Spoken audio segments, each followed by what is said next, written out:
The night embraced the world in darkness, while a massive full moon watched over the earth. The wind drove clouds across the sky, their shadows resembling ghosts wandering aimlessly. A tall man stood atop an apartment building. His gaze drifted over the city, past windows where the soft glow of nightlights flickered. He knew that behind those windows, dreams were hiding, carefree, fantastical, terrifying. But not all dreams interested him, only those that lurked in the darkness, pulsing with their owner's fear. Everyone dreams. There are prophetic dreams, daydreams, and ordinary visions of the night. But there is no one who does not see nightmares. The man smirked slightly. He could hear them, feel them. Nightmares rippled through the midnight air, a signal heralding impending doom. His world was a world of horrors belonging to others. He lived off nightmares, savoring them like fine wine. The more vivid and profound the fear, the stronger the victim's heartbeat, the more energy he could consume. Those with the most potent nightmares were often the ones already standing at the edge of the abyss, at the threshold of death. And tonight, he had already sensed one. His prey was sleeping nearby. A dense, suffocating darkness filled the small room. On the bed lay a woman, her face pale, her breathing heavy and uneven. Her lips barely moved as a weak, almost soundless whisper escaped, "Save me." The man stepped forward silently. His shadow slithered across the floor, devouring the dim light in the room. His eyes gleamed with curiosity. This was no ordinary prey. This was a true find. He could feel her terror, raw and searing, burning in the dark like an open flame. Finding people like this is a matter of survival, he thought. They are my food, my fuel, my very essence. And once I find them, I never let them go. The woman shuddered in her sleep, her lips trembling as another plea for salvation left her mouth. Her nightmare was so deep that the fear bled into the room, saturating every corner. He could taste it, savor it. It was a delicacy, a rare and exquisite meal, the closest thing to immortality, to perfection in its purest, darkest form. He leaned in, inhaling the scent of her fear as if it were the aroma of the finest wine. His fingers hovered just above her skin, considering debating. Should he taste her? Tears suddenly spilled from her closed eyes, tiny pearls sliding down her cheeks. He knew her name, so Can. She was special. Her nightmares were nearly flawless. With each passing night, they grew richer, darker, deeper. He could sense the other creatures lurking in the shadows, drawn to her as well. They longed to feast on her fear, to bask in her despair. But she belonged to him. Her mind was too quiet, too still for someone who wandered through the labyrinth of horrors every night. But silence was only an illusion. Then it shattered. A scream, sharp, agonized. Something had entered her dream. His gaze shifted to the dark silhouette lurking in the shadows. A demon, a lower creature. It had no right to be here. It had no right to even approach what was his. The wretched thing hesitated, cowering under his stare, but it did not leave. It craved her fear, her helplessness, her pain. But that fear belonged to him, and he would not share. So Can whimpered in her sleep, her lips trembling, pleading again for salvation. He knew he could end this nightmare. He could drive away the darkness, break the chains of sleep, grant her peace, at least for one night. But was there any point? She was perfect. Why waste such a precious gift? Tears mixed with the rhythm of her fear, pulsating through her fragile form. He reached out, fingers brushing her cheek, absorbing her panic, relishing her despair. So Can's eyes fluttered open. A tall man loomed over her, his presence overwhelming, otherworldly. He had an eerie, captivating beauty. One eye was as blue as a still lake, the other burned red like fire. His expression was unreadable, calm yet terrifying. He studied her, assessing her state, then slowly extended his hand, as if offering an escape. She wanted to ask who he was, but her voice trembled. His answer was simple. He was here to save her. Her mind barely had time to process his words before the darkness stirred again. The demon, unwilling to surrender its prey, lunged forward with a ravenous roar. The man only smiled. Disappointment flickered in his eyes. Lower demons were always the same, never understanding whom they were dealing with. A single moment, and the creature dissolved into nothingness, scattering like dust beneath the weight of the sun. So Can's body gave out. She swayed, collapsing into his arms. The warmth of his touch felt real, the only thing real in this twisted, nightmarish world. She didn't care who he was. All that mattered was that he had pulled her from the abyss. Her fingers clutched at his clothing, desperate, unwilling to let go. She felt the dream dissolving, shifting. He had shattered her nightmare, destroyed her fear. Memories washed over her like a tide. She remembered how it all began. How she first stepped into the world of modeling, then into cinema. Her breakthrough role had been in a dark, brutal thriller where she played the victim of a serial killer. The film was rated 18+ and became a massive success. From that moment on, she became the face of the industry, the most beloved actress in Korea, an icon of beauty and talent. But fame came with a price. The nightmares began. At first, they were only fragments, but over time, they became unbearable. They devoured her from the inside, leaving nothing but a hollow shell. Worse, everyone around her suffered. Her bodyguards, assistants, staff, each of them fell victim to misfortunes, sickness, tragedy. It was as if her very presence brought ruin. So Kan lived on the edge. She felt death breathing down her neck, waiting for its moment. Every nightmare dragged, but then he appeared. Her dreams were always blurry, but his face, he had destroyed her nightmare. He had pulled her back. And now, she needed to know, what did he want in return? He told her. He wanted to consume her dream. But what did that mean? She didn't understand. But she was willing to give him anything, so long as she never had to go back into that darkness again. She wouldn't let him go, whoever he was. So Kan sat in the back seat of a black car as it sped through the neon-lit streets. Blurred figures, flashing advertisements, the restless city. It all melted into the haze of her exhaustion. She looked drained, like someone who hadn't slept in far too many nights. Her manager glanced at her, sighing. He had noticed her condition for a long time. She needed rest. She needed something to anchor her. But right now, they had another priority. The director had insisted that she meet her new bodyguard immediately. Her manager didn't understand why it was such an urgent matter. When they arrived at the agency, So-Kan stepped out, straightened her posture, and put on the perfect, dazzling smile everyone adored. People admired her as she entered, showering her with compliments. She smiled in return, pretending nothing had happened. Then, the director approached and introduced her to the new head of security. So-Kan froze. Her smile faltered. Standing before her was the man from her dream. He looked slightly different. His eyes were normal now, but there was no mistaking him. That gaze, that presence. It was him, Han San, the man who had pulled her from the nightmare. So-Kan stood there, unable to force herself to greet him. Everyone around her was waiting, but she couldn't utter a single word. Before her stood the one she had seen in her nightmares, and at the same time, the one who had saved her from them. Han San. So-Kan was certain it was him. The man who had taken away her fears. The man who, perhaps, wanted her for himself. Han San smiled. There was something mocking, something predatory in that smile. He knew that she had recognized him. Her silence amused him, and he was in no hurry to move. The director broke the silence, saying that introductions were enough, and it was time to go to the conference room. But even then, Han San did not let go of her hand. On the contrary, he subtly ran his fingers over her palm.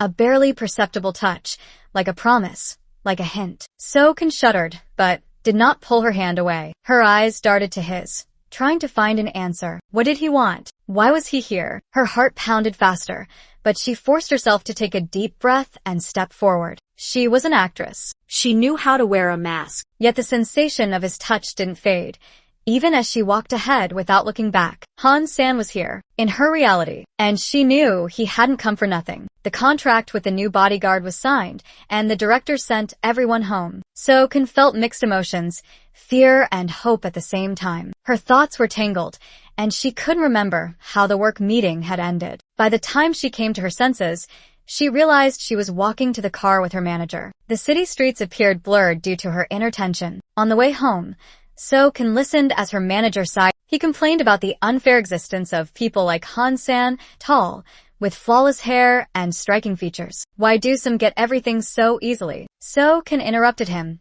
unwilling to discuss her new bodyguard's appearance. She was more interested in when he would start working. The car pulled up to her house. Sighing, the manager replied that Han San would begin very soon. There was concern in his voice. He worried about So-Kan as always, insisting that she be more cautious, take better care of herself, eat well, and find time to rest. They said their goodbyes. So-Kan wished her manager luck, then paused for a moment, recalling how they had first met. She had known Saw Myung for more than 10 years. Even when she was obsessed with work, exhausting herself with filming and barely finding time to rest, he had always stayed by her side. Her manager had become a part of her life, someone who understood her without words. And though he loved to grumble and worry, So-kun knew he always wanted the best for her. Upon entering her apartment, her eyes immediately fell on the portrait that greeted her at the door. A large canvas depicted her perfect, delicate face, but now it seemed unfamiliar to her. She walked to the bathroom, taking a hot shower, letting the water wash away her exhaustion, but it refused to leave her. Chronic sleep deprivation had drained both her body and mind. She knew she needed rest, yet at the same time, she feared it. Every night was a battle. Every dream could become a trap. So Ken considered drinking coffee, hoping to stay awake as long as possible. But then she remembered Han-san and stopped. She needed him, in her dreams and as her protector in reality. He had promised to save her. For the first time in a long while, she chose to trust someone. She lay down on her bed and closed her eyes. Sleep washed over her like a wave, pulling her into the depths of the unknown. The nightmare came instantly. She screamed, cried, begged for salvation. But Han-san wasn't there. He didn't come. He betrayed her. He didn't save her. Why? He had promised. So-kun gasped for air, drowning in terror. A horrifying scene from her past unfolded in her mind.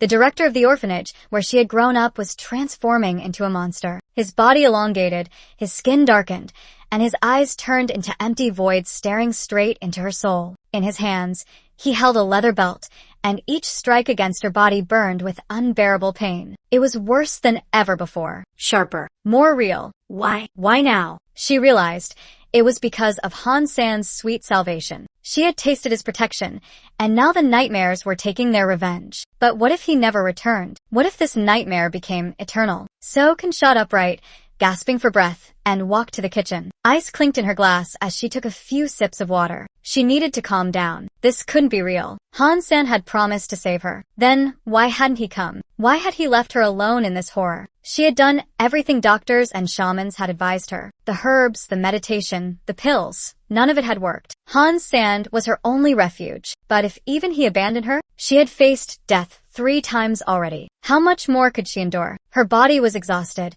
her eyes red from sleepless nights, her hands trembling. But more than anything, she feared sleep. She could still feel the nightmare clinging to her consciousness, like a clawed shadow refusing to let go. Yet despite the fear, she longed for rest. She dreamed of Han-san simply taking her hand, and then, maybe, she could finally let go. Her eyes closed on their own. She seemed to drift off, or did she? A sudden current ran through her body. She jolted awake. Her palm felt warm, like the touch of a living hand. Was he here? Was he holding her hand?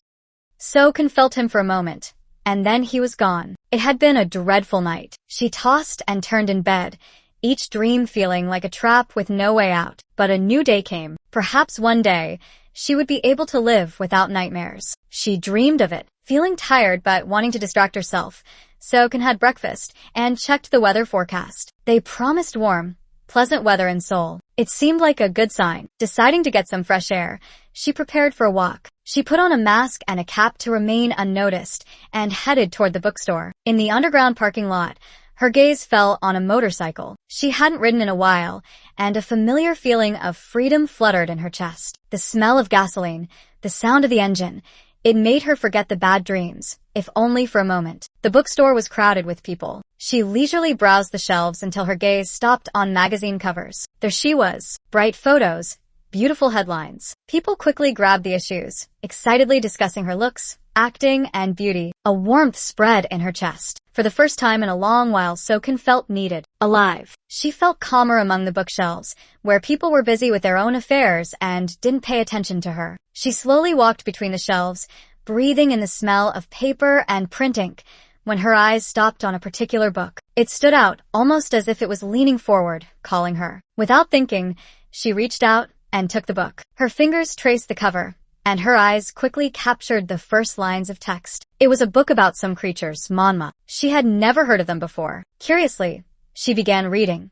Manhwa are beings that feed on human fear, terror, and nightmares. They come into dreams and extract the darkest emotions from a person, enjoying their torment. So Kan's heart skipped a beat. These creatures. She felt like she had heard something like this before. Then it hit her. Han-san. She read the book, holding her breath, when she heard someone say her name. She quickly looked up. Someone had recognized her. She wasn't ready to meet fans. Not in this state. Almost in panic, she returned the book to the shelf and headed for the exit, putting on her mask to cover her face. Her heart was racing, and even in the fresh air, she couldn't calm down right away. When she glanced back at the bookstore, an overwhelming desire to return seized her. She had to learn more. She turned around, quickly entered the store again, and headed toward the same shelf. But the book was gone. It was as if it had never existed. So Kan spent the evening trying to find information about manhwa online. She entered various search queries, browsed forums, even visited dark websites, but found nothing. She began to doubt herself. Had she really seen that book? Or had her imagination simply invented it after all the nightmares she had endured? Suddenly, her phone vibrated. A message from her manager.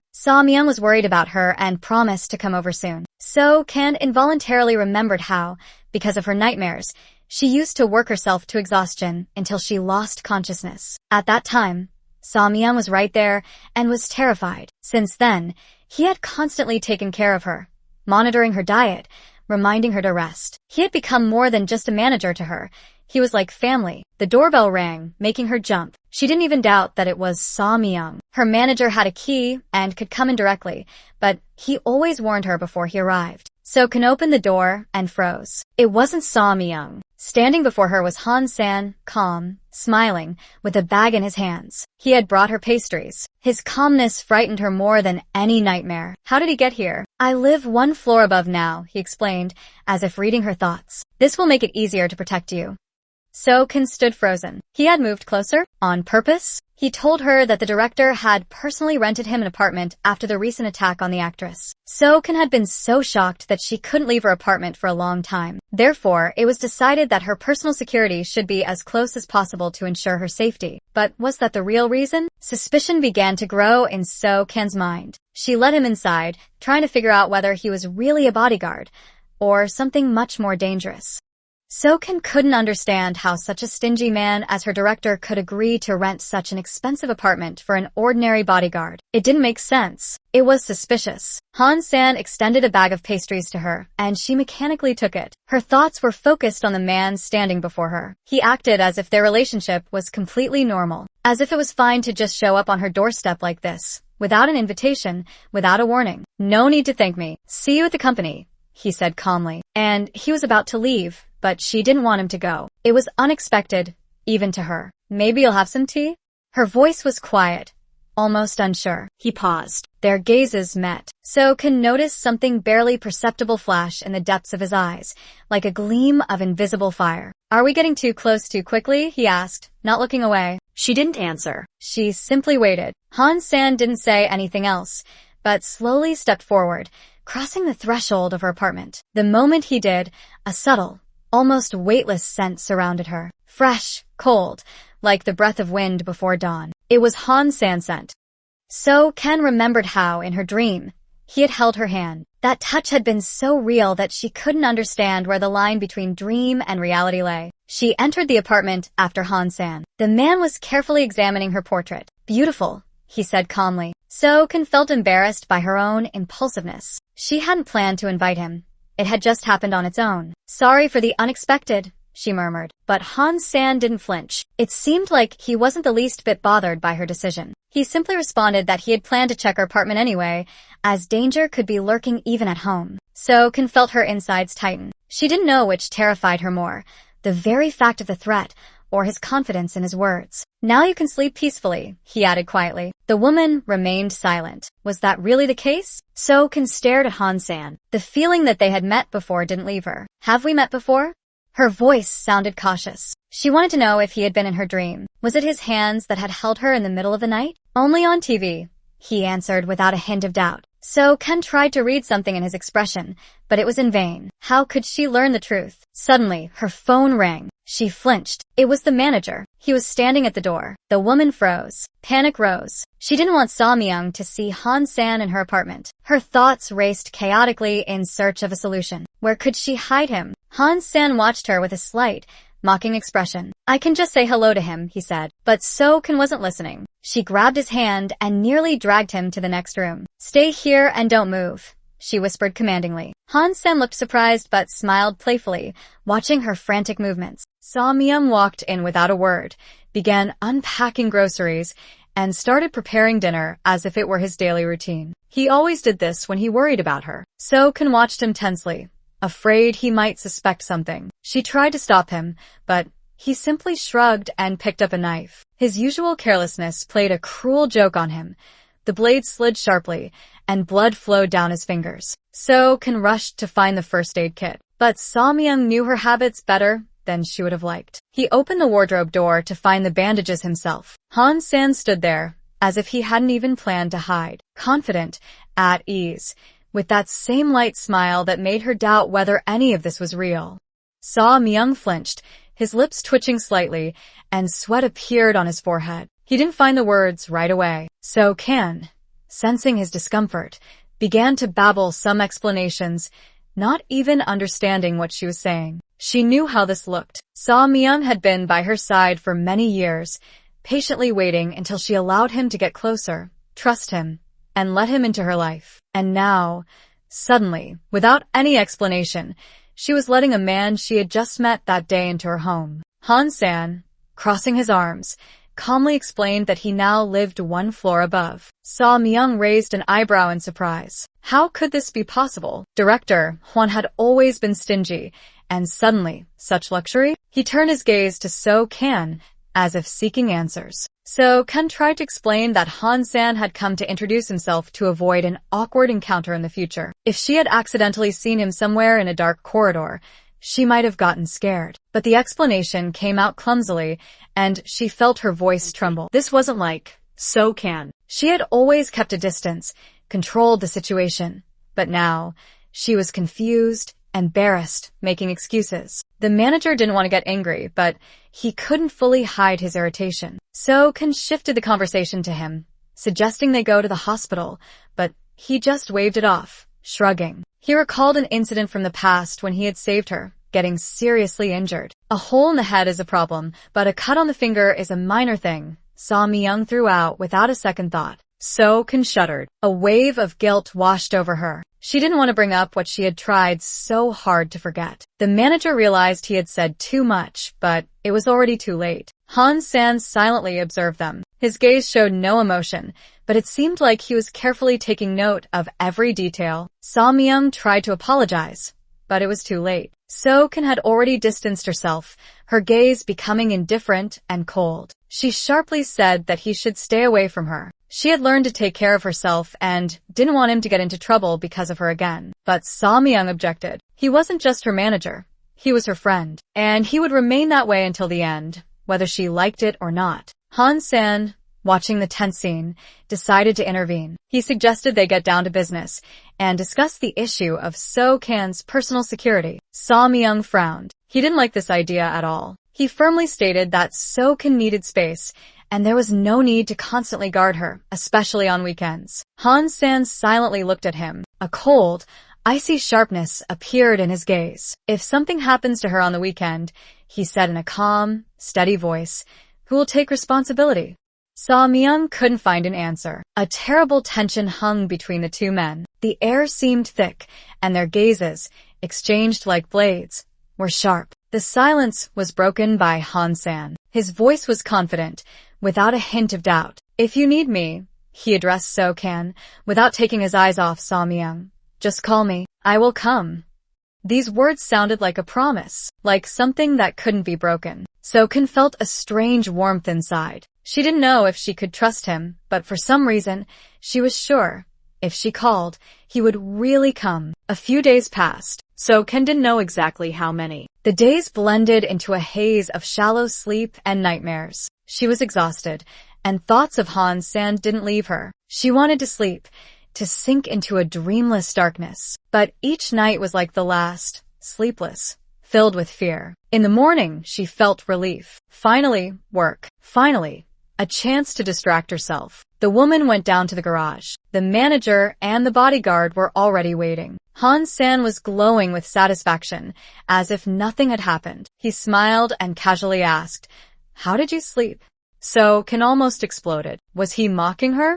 So-kan abruptly got into the car, pretending not to hear the question. She didn't say anything, but inside, she was boiling. She had slept badly because he wasn't there. That thought unsettled her, and she immediately pushed it away. Suddenly, she was snapped out of this state by a conversation happening in the front. Han-san and Sa-myung were chattering like old friends. They were eagerly deciding what coffee each would have, exchanging jokes. Yesterday, they had been ready to kill each other, and today, they were sitting together and laughing. She didn't understand. When had they become such good friends? "I wanted to build a relationship with him," Han-san explained, noticing her gaze. "That's why I went to him with a gift. We found common ground." So-kan didn't believe it. The director, the manager, they were no ordinary people. But Han-san had easily gotten along with both of them. She stared at him intently. Had he threatened them? So-kan tensed. Or perhaps he had charmed them. Exactly. Han-san calmly replied, catching her thoughts. So-kan shot him a suspicious glance but didn't get a chance to say anything. Sa-myung returned with coffee. "You two look good together," he said with a smile. "Like two movie stars." So-kan ignored the comment. She was more interested in something else. She began asking how they had become friends with the bodyguard, whether he had found his weak spot. The manager only smiled mysteriously, then explained, "Han-san came to my place with an expensive gift, and overall he turned out to be different than I thought. He's not arrogant, he's a good guy, so we quickly found common ground." So-kan looked at him carefully. She didn't like her manager's behavior. He seemed off, not like himself. She had known him for years and could tell that something wasn't right. It all felt suspicious. It seemed that Han-san had truly charmed everyone. Sa-myung remembered that Han-san hadn't had dinner and offered him a sandwich. But the bodyguard didn't even glance at the food, as if it didn't interest him. He was looking at So-kan strangely, tensely, almost hungrily. That gaze sent a chill down her spine. Han-san spoke, saying that he had very specific tastes and sometimes couldn't taste the dish he craved the most. Because of this, he had become overly picky. Almost nothing satisfied him. His words made her body tense, and shivers ran down her skin. So-kan finally understood. He was the same man from her dreams. The past few nights, he hadn't appeared, and she had suffered from nightmares. She had been afraid to sleep, afraid to close her eyes. And now he was here, real, almost tangible. Her thoughts were interrupted by his voice. He wanted to hear about the incident that had happened recently, So-kan didn't want to talk about it. The director had already told him everything. Wasn't that enough? But Han-san didn't back down. The director hadn't been there, hadn't seen or felt it. He wanted to hear everything from her own words. So-kan sighed deeply and finally decided to tell everything. She understood that these details might help with her security, but talking about it was hard. That day, she was returning from a ceremony in the province. The manager had gone to the bathroom, and that's when the attacker appeared. He grabbed her by surprise, pulled her toward the car, and she couldn't do anything. During the chase, their car crashed into a tree. The engine stalled, and she ended up in the back seat. The kidnapper didn't manage to take her, but he held onto her, squeezing his fingers around her neck. Breathing became harder. The man mumbled something. His voice was strange, eerie. He said she smelled delicious, that he just wanted to taste a little piece. Then the police arrived. They pulled him out of the car, and So-kan was saved. She tried to forget those words, that night, that gaze. The police classified it as sexual harassment, but So-kan knew it was something completely different. She fell silent. She had told him everything and didn't want to revisit it. Han-san listened attentively, his facial expression hardly changing. Only after a pause did he unexpectedly suggest she sleep. So-kan was surprised. How could anyone sleep after that? Han-san calmly took her hand. His touch was warm, almost reassuring. He said that neither a person nor a ghost would disturb her. Not tonight. Not with him, by her side. Time passed unnoticed. So-kan didn't realize how she had fallen asleep and couldn't even remember the moment when her eyes had closed. She woke up, but it took her a while to get oriented. Where was she? Had she really slept? Why was there a blanket on her? A nightmare.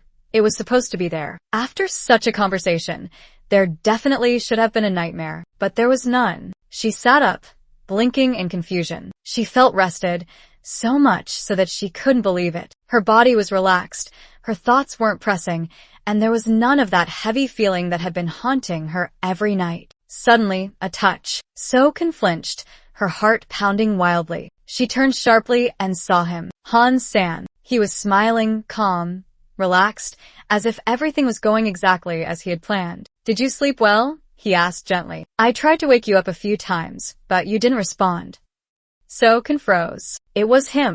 It was because of him. She knew. She felt it. It was only because of this man that her nightmares had disappeared, and that's why he frightened her. She pushed his hand away, burned by his touch, as if he were something dangerous. He stepped back slightly, and a strange look flashed in his eyes, like surprise, maybe even a hint of sadness. "What did I do wrong?" he asked simply. So-Kun didn't believe him. His behavior was wrong. Fake. She couldn't take it anymore. "Who are you?" she exclaimed sharply. Her voice cracked into a shout. "What are you doing? How did you get into my dreams?" She was scared. She wanted answers. She wanted to know what he was doing with her dreams, why he was helping. The tension hung in the air. Han-san was irritated. He didn't understand why she was so eager to get to the truth. Why? Was it really necessary to know something that might frighten her? So-Kun's hands were trembling, but she wanted the truth. And he spoke. "I ate it. I ate your dream." The phrase echoed in her head. She wanted to deny it, not believe it, but then she saw his eyes. Again, 2 different colors. "Your dreams are very delicious," he explained calmly. The voice of the attacker flashed before her eyes. "You smell so delicious. I just want a little piece." She shivered with cold. Was all of this about her dreams? Han-san continued speaking. He said that the man had wanted to take her life. His spirit was weak, of a lower rank. It was hard for such spirits to restrain themselves, and they often broke the rule of not killing. So-Kun trembled. This couldn't be. This was delirium. Han-san watched her with curiosity. He didn't understand why she was so eager to know the truth, when now she was trembling with fear. He tilted his head mockingly. "Is that enough for you?" So-Kun inhaled. Her thoughts were a blur. Was he trying to make her think she was losing her mind? Was that why he was trying to get close to the manager and the director and make her crazy? She was scared, but she wouldn't back down. She lifted her head, her eyes flashing with defiance. "Don't pretend," she whispered. "I know you're not human." His expression didn't change. He didn't deny it, didn't seem surprised. He was hiding something. So-Kun gritted her teeth. She wouldn't be a victim in this game. With a sharp movement, she grabbed his tie and tightened it in her fist. She leaned in close, their faces just inches apart. Her eyes shone with courage and challenge. "Are you scared?" she whispered. "Are you afraid that I'll find out who you really are?" But Han-san was more cunning. He smiled like a predator, took her hand, and quietly said that he was only afraid of one thing. He might not be able to protect her. So-Kun froze. His voice, his touch, everything made her momentarily lose her guard. She was confused, but before she could answer, the manager appeared. The situation diffused itself. The trip to work passed in silent tension. First, they stopped at the beauty salon, where the director greeted them. She smiled warmly when she saw So-Kun. After the attack, the actress had kept her distance, and everyone noticed how she had changed. "Finally, you're back," the director exclaimed joyfully, scanning the girl from head to toe. Then her gaze lingered on the tall figure next to her. "Who's this handsome new guy?" "Bodyguard," So-Kun replied briefly. The woman squinted mischievously, but said nothing. She simply nodded toward the new hairstylist, and So-Kun was led into the hair care room. First, they washed her hair, then offered a massage. The actress agreed, without hesitation. Her body was exhausted, every muscle tense from sleepless nights. The stylist's fingers glided over her skin, washing away the fatigue along with the shampoo foam. She closed her eyes. So-Kun almost fell asleep, feeling the pleasant warmth of the stylist's hands on her head. But then something changed. The pressure became harsh, and the fingers gripped her hair as if they wanted to tear her skin off. Pain pierced her, making her flinch. Something was wrong. Suddenly, the touch stopped. Silence. No sound. "Hey?" Her voice sounded too loud. There was no answer. So-Kun felt a cold fear tighten her chest. Where had the stylist gone? In the next room, Han-san tightly pressed the stylist's mouth with his hand, his eyes burning with anger. She was no longer human. Her body had warped, and the hungry gleam in her eyes reminded him of a beast ready to pounce on its prey. "Her fear belongs to me." His voice was quiet but threatening. The creature woman shuddered. She had no right to touch So-Kan. She had crossed the line. "Continue your work like nothing happened now, or it's the end for you." The stylist blinked, wrinkles on her face smoothed out, and her hands returned to their human form. She obediently lowered her head and, without a word, returned to the room. So-Kan waited for her, gripping her fingers on her knees, forcing herself to breathe evenly. When the stylist returned, her hands were soft again, and the touches were light. But So-Kan knew something had changed. The first day of work was exhausting. An interview for a magazine, a meeting at the company, a session with colleagues. No free moments. The day was long, but thanks to Han-san, So-Kan managed to get through it. He helped her sleep during the day, or else she would have just lost consciousness. In the elevator on her way home, she looked at her bodyguard. She remembered his promise. He had said he would protect her. All she had to do was call. "But how?" she asked directly. Han-san smiled. "Just say his name." Han-san. So simple? It sounded unreal. As she stepped out of the elevator, So-Kan felt the weight of exhaustion settling on her shoulders, but at the same time, warmth spread through her chest. She gathered her courage and, before the doors closed, said, "I need you. I don't care who you really are. I can't sleep without you. And I hope that every time I call you, you'll come and save me. After all, you're my bodyguard." Han-san just smiled. The elevator doors closed, and So-Kan was left standing in the hallway, feeling something change within her. She didn't understand what exactly in her words amused him, but she was sure of one thing. The truth would come out. Everything would come to the surface. His true nature. Their strange, complicated relationship. She just had to wait. The apartment was quiet, but So-Kan couldn't focus. Her mind demanded answers. She took out her phone and began searching for information. Nightmares. Beings that feed on human fear, taking it during dreams. They come at the darkest moments, amplifying anxiety to feed on others' terror. But there are others. Deities. Beings that control dreams, govern birth and death. They influence human emotions, guide their lives, and direct them where they need to go. A chill ran down So-Kan's spine. She remembered Han-san, his unusual gaze, his strange ability to take her nightmares. He wasn't just a human, and if he wasn't a nightmare, then who was he? So-Kan got distracted for a moment, thinking of Han-san, and when she looked back at the webpage, it was gone. She couldn't find any more information about nightmares or deities. This couldn't be a coincidence. She wanted to know whose side Han-san was on. Exhausted, she lay down to sleep, though she was afraid to fall asleep. Sleep took her immediately. The nightmare didn't take long to appear. She found herself in the past, in her childhood. That terrible day when their car crashed. The driver turned to her. His eyes burned with eerie light, and his features twisted into a horrific smile. He was turning into a monster. She broke free from the dream, gasping for air. Her heart was pounding wildly. Tears ran down her cheeks, but something was wrong. The air grew thick and sticky, as if the room itself was enveloping her with fear. Panic hit her in a wave. She could feel the presence of something. No, not something, someone. And this time, she wasn't just feeling it. She was seeing it. The monster was here. Fear squeezed her chest, tearing her apart. She screamed with all her might. Han-san, Han-san, Han-san. A sudden explosion. The balcony glass shattered in all directions. The wind rushed into the apartment, mixing the night with her fear. He came. She nearly died. From fear, from helplessness. He arrived too late. Everything stopped. What was this? The moment Han-san appeared, as if he had frozen time itself. His eyes, two elements at once, fire and water. He smiled casually and greeted her calmly. So-Kan couldn't hold back her tears. She screamed, asking why he had taken so long to come. Her body was trembling.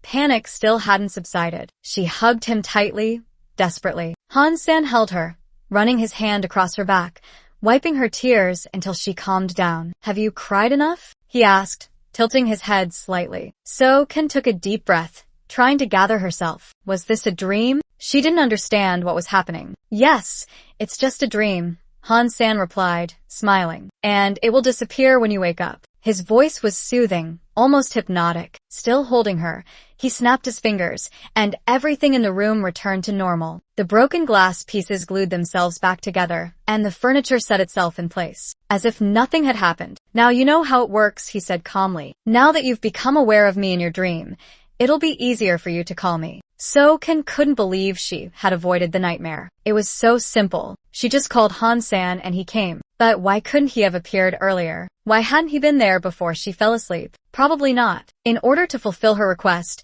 he had to reveal his true nature to her. But now she didn't care. She knew he wasn't human. She clearly remembered his words, hadn't forgotten them. He wanted to eat her dream. She looked him in the eyes and asked directly, "Do you want to eat my dream?" Her voice was almost desperate. She swallowed the lump in her throat and then whispered, "Take them all. Every last drop. I don't need them." She didn't care who he was. His essence, his origin, his intentions. None of it mattered. She just wanted to sleep. She never wanted to feel that terror again. If he needed nightmares, let him have them. If she could find peace, it would be worth it. It was a deal that would benefit them both. The gleam in his red-blue eyes became brighter for a moment, like the echo of an unseen hunger. He wanted this. But, mastering himself, he took a deep breath and spoke. His voice was calm, but there was an underlying danger in it. "It's not that simple," he said, his lips curling into a predatory smile. "I might not be able to hold back and eat you whole." So-Ken felt her heart skip a beat. She froze, her body tensing. He continued, stepping closer to her. "Incubus." His voice seemed distant, like it came from the depths of darkness. "Those like me are called incubi." Her eyes widened. These were terrifying creatures that fed on human fears. She had read about them, but never thought she would see one so close. Han-san tilted his head, his gaze almost curious. "Incubi are slaves to their instincts," he explained. "We're not very good at controlling ourselves. So, why do you think someone like me would protect your dreams?" He looked at her with a smile that sent a chill down her spine. "I'm here to leave you a victim," he continued. "If I take all your dreams and lose control, then it will be the end." His voice wrapped around her like fog, and then it was abruptly cut off with a sharp command. "Live as you did before. Imagine I'm protecting you if it makes it easier for you." So-Ken froze. Her hands clenched into fists. He wanted her to just accept it. She couldn't bear it anymore. She moved toward the balcony, her heart pounding wildly, each beat echoing in her temples. "Then make it so I live and never see nightmares again." Her voice trembled, but there was more strength in it than she expected from herself. She glared at him and quietly said, "If you refuse, it'll be worse for both of us. You'll never appear in my dreams again." She stood on the balcony rail. Her fingers gripped the cold metal. She knew his weak spot. She understood what he feared the most, that her breath would stop and he would lose his source. All this time, she had held on because she believed she could one day be happy. But no longer. Despair pierced her voice. "If I never become happy, if I can't control my nightmares, then there's no point in living anymore." She saw his eyes turn cold, both of them turning ice blue. Was he angry? She didn't believe that. But she knew she now had a choice. Either he would grant her request or, "Every time you save me, I'll kill myself again and again." Her voice was full of determination. So-Ken knew she was insignificant to this world. But to him, was she just another nightmare he wanted to consume? She jumped. She didn't care whether she died or whether he saved her. One or the other. What was he thinking now? What would Han-san choose? Did he have victims whose nightmares were tastier than hers? She was so tired. So-Ken was consumed by the darkness.